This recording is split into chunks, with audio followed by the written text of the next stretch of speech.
Hi everyone, my name is Dhruv and I gave the NEET UG examination this year and I got a score of 671 in it. I also completed my 12th this year with a percentage of 96.6% and I have been preparing in Kota for the last 2 years for NEET UG and I moved to Kota in class 11th. Around 5 lakh students move every year to Kota to start preparing for the competitive examinations, but उनमें से only 50,000 select होते हैं और उन्हें actually success मिलती है जब वो अपने कम्पिटिटिव एग्जाम्स देते हैं। तो कुछ लोग मिडवे ही अपनी प्रिपरेशन छोड़ देते हैं, कुछ गलत कामों में पड़ जाते हैं और कुछ लोग एंग्जाइटी और डिप्रेशन की वजह से अपनी प्रिपरेशन को खराब कर लेते हैं एंड दैट्स बिकॉज कोटा का माहौल ही कुछ ऐसा है। So I am here to tell you things that I have learned other than studying that you should keep in mind while moving to Kota. पहली बार कोटा में अकेले हो गए, जब तुम्हारे पेरेंट्स तुम्हें सेटल करके चले जाएंगे तो हो सकता है कि अगले 2-3 दिन तक तुम्हें कुछ भी बिल्कुल भी अच्छा ना लगे, बहुत अलोन फील करो तुम, and that's all right because तुम पहली बार घर छोड़ के इतना दूर अकेले रहने आए हो।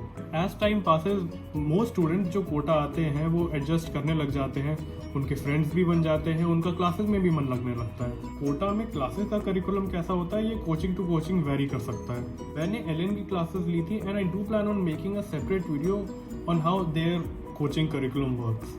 मुझे कोटा में देर रात तक जागने की आदत लग गई थी बिकॉज मेरी क्लासेस दोपहर से शाम के टाइम पर 2 PM से 8:15 PM के बीच में होती थी। तो मैं रात में 12-1 बजे तक सोता था और अगले दिन यूजुअली 7-8 बजे तक सुबह उठता था। आई वुडेंट से कि आप हर दिन 8 आवर्स की स्लीप लें, but at least try to keep it for 5 to 6 hours for a healthy mindset. Other thing is that please 1-2 genuine friends Kota में जाने के बाद जरूर बना लेना, बिकॉज एक टाइम के बाद अगर आपके फ्रेंड्स नहीं होंगे तो आपको बहुत डिप्रेसिंग और लोनली लगने लगेगा कोटा में। इट डजेंट मैटर कि वो आपके बैच के हो या ना हो। एट द सेम टाइम आपको ऐसे लोगों से दूर रहना चाहिए जो मजे के लिए पढ़ाई के अलावा दूसरी चीज़ों में इंडल्ज कर रहे हो। कोटा में in every 2-3 weeks her coaching में मॉक टेस्ट होते रहते हैं और अगर आप उसमें एक अच्छा स्कोर मेंटेन कर पा रहे हैं then it's a good thing, but usually there will be sometimes जब आप जो स्कोर एक्सपेक्ट करेंगे वो आपको नहीं मिलेगा। बहुत से लोग इस वजह से डिप्रेशन में जाने लगते हैं और इसी वजह से उनका स्कोर आने वाले टेस्ट्स में और डिप करने लगता है। तो in that case I would recommend कि अदर देन द टाइम जो आपने अपनी मिस्टेक्स को एनालाइज करने के लिए रखा है, आप कुछ टाइम अपने फ्रेंड्स के साथ स्पेंड करने के लिए रखें।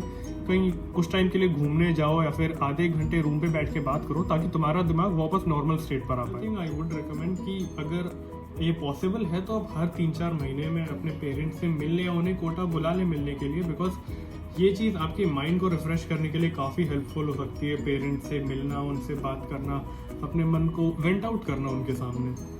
आई वुड ऑल्सो रिकमेंड कि आप अपनी कोचिंग के मटेरियल के अलावा और बहुत सारे मटेरियल में इंडल्ज ना करें। There could be some useful things, जैसे कि कुछ टीचर्स जो यूट्यूब पर आपको अच्छे लगे, आप यूट्यूब से कुछ वीडियोस पढ़ लिए।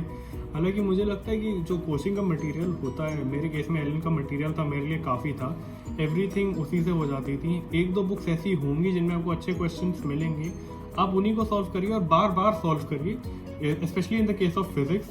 तो मुझे नहीं लगता कि अपनी कोचिंग के अलावा आपको और किसी मटेरियल की ज़रूरत पड़नी चाहिए। फिर भी कोटा में कई स्टूडेंट्स को बहुत दिक्कत होती है, मेरे साथ भी होता था कि खाने में तेल बहुत ज़्यादा है। अधिकतर हॉस्टल्स का खाना आई थिंक बहुत अच्छा नहीं होता है कोटा में, बहुत स्पाइसी है बिकॉज आप राजस्थान में वालों यूजुअली बहुत ज़्यादा स्पाइस खाते हैं, तो इसके साथ एडजस्ट करने में आपको टाइम लगता है। अगर आपको ऐसा लगता है कि आपका हॉस्टल का खाना आपके लिए ठीक नहीं है तो मैं कहूँगा कि आप सिंपल दाल चावल खाओ या अपने हॉस्टल के जो मेस वाले हैं उनसे बोलिए कि आपको वो जैन फूड दे दे। बहुत से हॉस्टल्स में तामसिक भोजन भी मिलता है जिसमें स्पाइसेस कम रहते हैं, that could work for you. बाहर का खाना डेफिनेटली कंसिडर मत करिए बिकॉज वो आपके पेट को और ख़राब कर।